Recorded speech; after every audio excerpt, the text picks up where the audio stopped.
जिस प्रकार से नंद बाबा के घर कहते हैं नंद स्वादज उत्पन्न जाता लादो महामना। नंद बाबा के घर बेटा नहीं साक्षात मूर्तिमंत आनंद आह्लाद उत्पन्न हुआ है। जाता लादो महामना, आह्लाद उत्पन्न हुआ, आनंद उत्पन्न हुआ है, बेटा नहीं उत्पन्न हुआ, जो साक्षात आनंद स्वरूप हैं। और इसलिए नंद बाबा ने आहूय विप्राण वेद ज्ञान, ब्राह्मणों को बुलाया, ब्राह्मणों का पूजन किया। और इस शुभ संयोग कि आज इस नंद महोत्सव में आप सभी ने विप्र पूजा को प्रत्यक्ष देखा और विप्र पूजा में सभी सहभागी बने। तो लाला का जन्म हुआ है, इसलिए ब्राह्मणों का पूजन किया गया महाराज। और ब्राह्मणों ने आकर के वाचित्वा स्वस्तेनम जात कर्मात जस्य वै कार्यामाश विधिवत प्रत्यदेवार्चनम तथा। ब्राह्मणों ने आकर के विधिवत जात कर्म संस्कार कराया कि महाराज धेनु नाम न्यूते प्रादात विप्रे व्यासम लंकरते। और ब्राह्मणों को धेनु से लेकर के वस्त्र आभूषण अलंकारों से लेकर के नंद बाबा ने दान किए। महाराज नंद बाबा सज धज करके जाके पूजन करने लगे। ब्राह्मणों ने कहा बाबा जल चढ़ाओ। बाबा ने उठा करके दूध चढ़ा दिया। अरे बाबा दूध के लिए नहीं जल के लिए बोला है। चलो बाबा आप चावल चढ़ाओ। बाबा ने शक्कर चढ़ाई दी। अरे बाबा कुछ कहते हैं तू कुछ चढ़ाता है, तेरा दिमाग किधर है। देखो महाराज जब ते लाला भयो है तब ते मेरो दिमाग तो ठिकाने ना है। जब तक लाला को भोड़ो ना देख लेगो तो महाराज मेरो चित्त तो लाला के पास चलो गयो है। तो तुम एक काम करो नंद बाबा कि संकल्प ले लो और संकल्प पढ़ के हमको दे दो, तो हम आपके प्रतिनिधि के रूप में हाँ ये महाराज ठीक रहा और सब कार्य किए देते हैं। और महाराज नंद बाबा ने कहते हैं कि 2 लाख गायों का दान किया और 7 अन्न पर्वत, अन्न के पर्वत दान किए। ये अन्न पर्वत क्या होते हैं? पत्थरों के बालू रेत इत्यादि के पर्वत तो देखे, अन्न के पर्वत। जब एक अन्न की राशि को एक इतने बड़े ढेर में रखा जाए कि एक व्यक्ति इधर खड़ा हो और दूसरा उस ओर और दोनों एक दूसरे को देख ना सकें, इतने बड़े अन्न के ढेर पर वस्त्र से ढककर के जो दान किया जाता है वो अन्न पर्वत होता है। ऐसे 7 अन्न पर्वत नंद बाबा ने दान किए हैं। और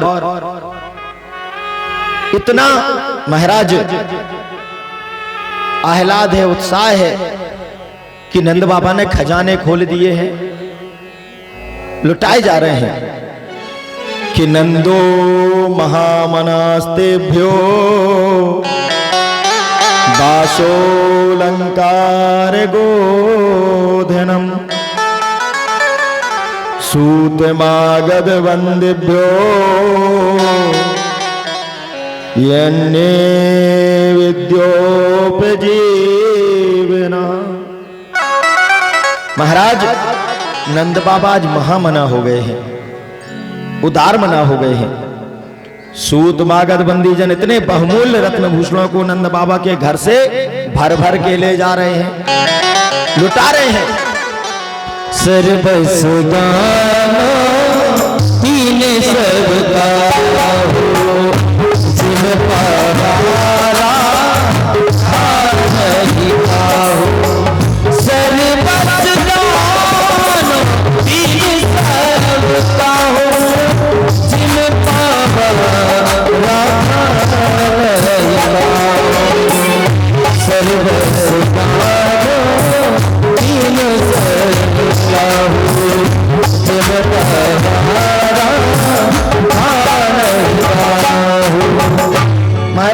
कुछ दान किया, लेकिन जिन्होंने लिया उन्होंने भी अपने पास नहीं रखा। कहते हैं कि एक व्यक्ति गया और उसको महाराज चांदी के गहने दिए नंद बाबा ने। सारे दरवाजों पर सारे सेवक भी वितरण कर रहे हैं, चांदी के गहने लिए भागा भागा जा रहा था। अरे देखो मैं चांदी के गहने लाया। दूसरे ने पूछा, चौरे तू चांदी के गहने लाया? मैं तो सोने के गहने लाया रे। कहां से? 2 नंबर गेट पर। तो वो चांदी के गहनों को फेंकता है और भागता हुआ जाता है सोने के गहनों के लिए, और सोने के गहने लेके आता है। तब तक अगला कहता है, चौरे क्या लाया रे? सोने के गहने लाया? अरे मैं तो हीरे मोती माणिक लाया हूं। कहां? 4 नंबर गेट पर वितरण हो रहे हैं। तो वो फेंक देता है अपने सोने के और जाके हीरे मोतियों की तरफ भागता है। और इस प्रकार से कहते हैं हमारा सारे ब्रज भूमि पर, ब्रज मंडल में जगह जगह यत्र तत्र सर्वत्र लक्ष्मी बिखरी पड़ी है। ऐसे लगता है कि लक्ष्मीपति का प्राकट्य हुआ है। तो लक्ष्मी ताता थैया करके सारे ब्रजभूमि में नाच रही हो, और जो सदा से चंचला चपला लक्ष्मी है वो अचला बन करके ठहर गई है। लक्ष्मी जो सदा चंचला है, ठहरती नहीं, लेकिन ब्रज में तो वो अचला हो गई है, सब जगह बिखरी पड़ी है। इसलिए जो पाते हैं वह भी नहीं रख रहे हैं, और बड़ा अपार उत्साह है। और इस उत्साह के बीच महाराज कहते हैं कि नंद बाबा को याद आया, अरे भैया हम तो निरंतर इस उत्साह में लगे रहे और भूल गए क्या कि गोपान गोकुल रक्षाया निरूप्य मथुराम गतः नंदा कंशस्य वार्षिक्यम करम दातुम कुरुदो वह। अरे भैया कंस महाराज का कर देना है, और ये इनकम टैक्स बड़ा बड़ा खतरनाक काम होता है। नहीं जाएंगे पता नहीं, ऐसे वैसे राजा तो है नहीं कंस महाराज। तो लाला तुम्हारो है, ब्रज तुम्हारो है, तुम सब लोग उत्साह मनाओ और मैं जल्दी से जाऊंगा और कर दे के वापस आऊंगा। सब ब्रजवासी बोले तो बाबा तुम जाओ। और नंद बाबा इधर कर देने के लिए, क्योंकि नंद बाबा के जो 9 लाख गायें हैं तो उनका टैक्स लगता है। और कंस महाराज को कर देने को बड़े कि महाराज इधर नंद बाबा कर देने को मथुरा जाते हैं, और उधर से लाला की मौसी आ जाती हैं। लाला की मौसी बड़ा सुंदर रूप बना करके, और सारे ब्रजवासी तो तांता लगा हुआ है बधाइयों का, तूनी के बीच में बड़ा सुंदर रूप बनाती हैं। और ये सत्य बात है, छल पाखंड प्रपंच ये वास्तविकता से ज्यादा सुंदर होता है, क्योंकि सिर्फ दिखावा है।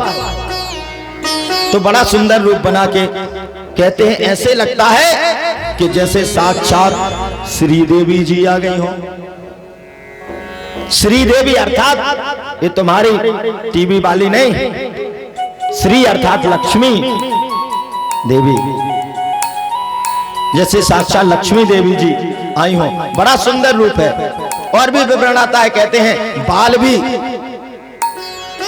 प्रायः काले होते हैं, तो बाल भी रंगीन हैं, रंगे हुए हैं, लाल चमकीले बाल हैं।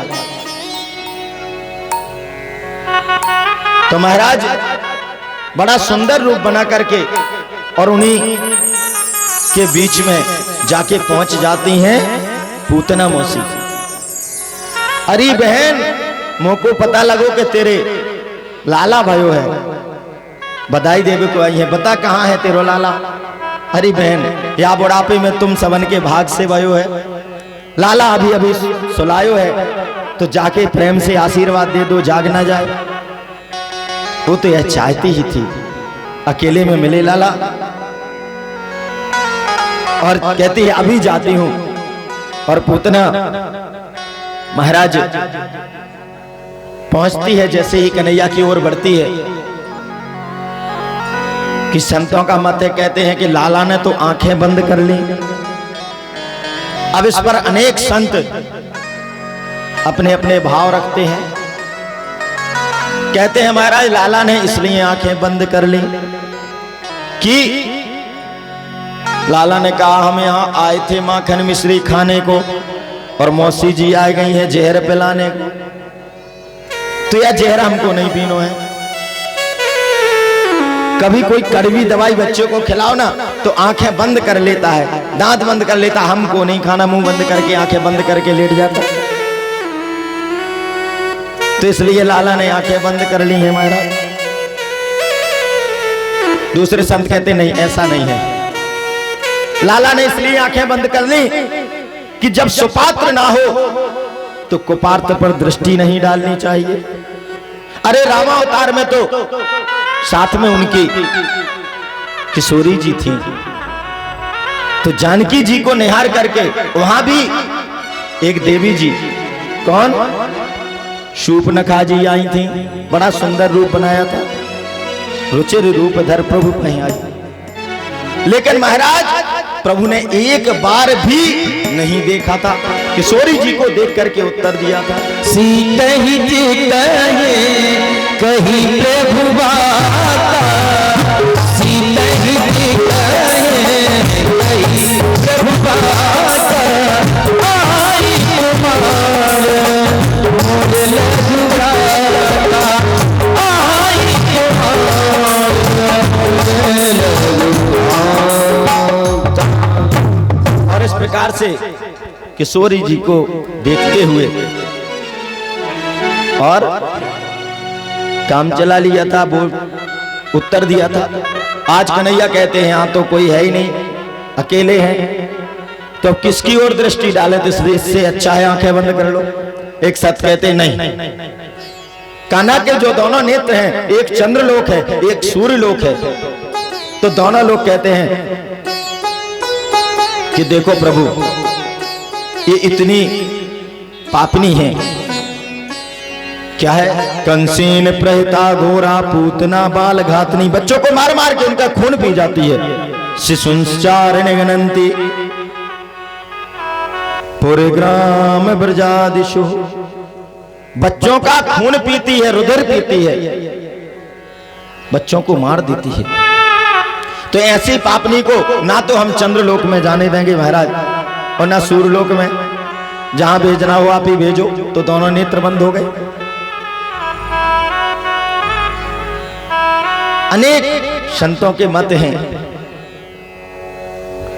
कहते हैं कि कन्हैया ने इसलिए नेत्र बंद किए कि अब जब यहां पर आकर के असुरों का, दैत्यों का उद्धार करना है, तो किसी भी कार्य को प्रारंभ करो तो गणेश जी का ध्यान करना चाहिए।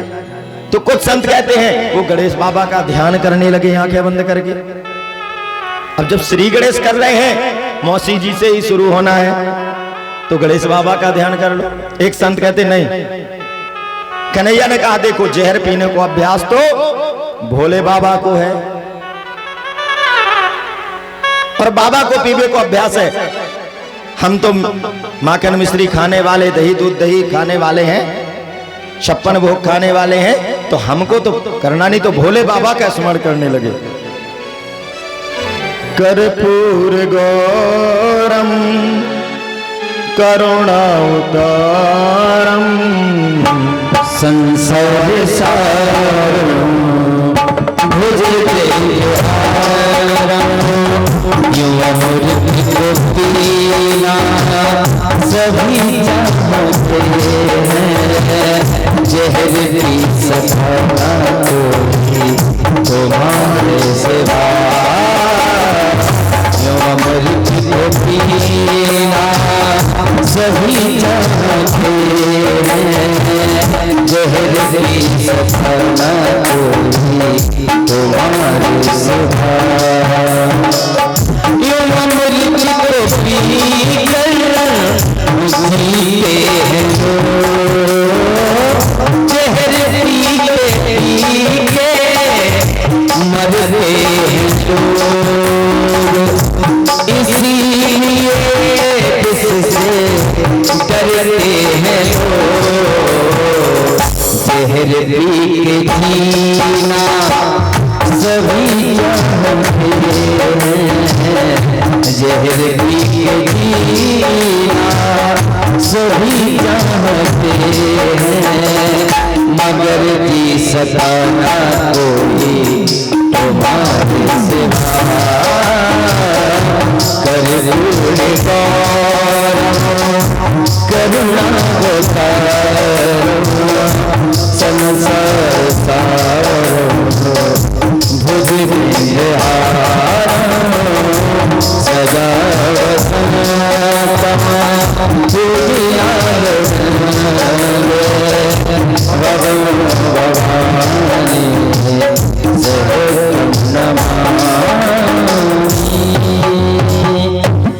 तो इस प्रकार से कहते हैं महाराज भोले बाबा का ध्यान किया।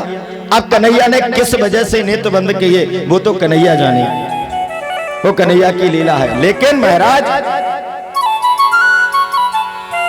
पूतना ने सोचा कि ला बच्चा सो रहा है और इसलिए गोदी में उठाया और लेकर के ब्रजमंडल से बाहर चलने लगी और महाराज स्तनपान कराने लगी।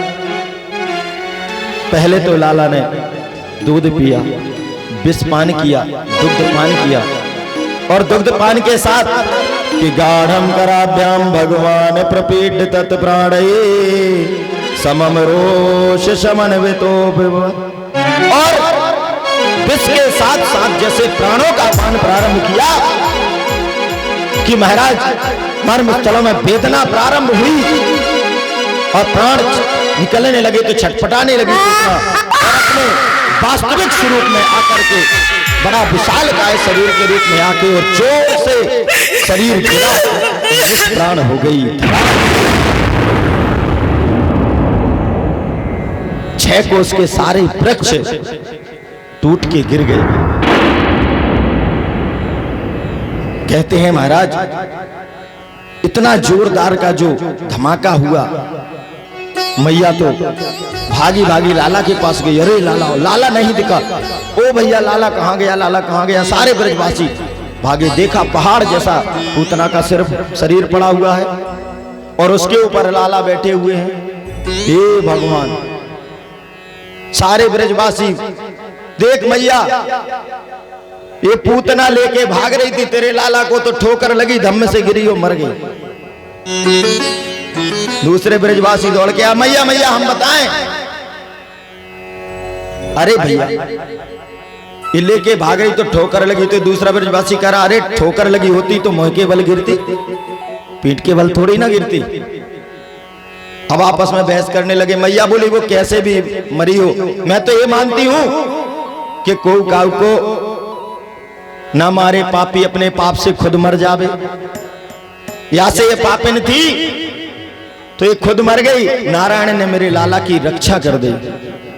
और महाराज सीढ़ी मंगाए करके लाला को उतारा और मैया ने कहा आज लाला ने मुर्दा छूलियो है, तो मुर्दा छूलियो है तो गोमूत्रेण स्नापित्वा पुनर्गोरज शार्वकम, पंचगव्य से गौमूत्र से स्नान कराया, गोपक्ष से झाड़ा लगाया। सारी अलाए बलाएं गौ माता की पूंछ से झाड़ा लगाने से दूर होती हैं। सारी व्याधियां गौ माता की दुग्ध दही घृत गोमूत्र गोबर पंचगव्य, यदि पंचगव्य पान किया जाए तो कहते हैं महाराज इस संसारी रोग तो दूर होते ही हैं कि पुनर्जन्म कि इस भावबंधन से भी मुक्त हो जाते हैं। वो गौ माता की अपार महिमा है। जो संपूर्ण विश्व के संचालक हैं उनकी भी नजर झाड़ने के लिए मैया गौ माता का सहारा लेती हैं। गौ सेवा इस ब्रह्मांड की सर्वोच्च सेवा, सर्वोत्कृष्ट सेवा है। और इस प्रकार से महाराज कहते हैं कि लाला का स्नान इत्यादि करा के, और नंद बाबा बस सारे लोग बोले बला बाबा ये पूतना तो मर गई, लेकिन हमारे ब्रज को और गोकुल को तो रास्ते ही बंद कर गई। नंद बाबा बोले फरसा कुल्हाड़ी लाओ घर से, और ये जो वृक्ष गिर गए हैं और इसे आके शरीर को काटो, और 5 हिस्सों में शरीर को किया, और 5 हिस्सों में शरीर को बांट करके महाराज बोले चिता लगा दो, और जो पेड़ टूट गए हैं उनको डाल के आग लगा दो। आग जैसे ही लगी कहते हैं एक दिव्य सुगंध सारे ब्रज मंडल को सुशोभित करने लगी।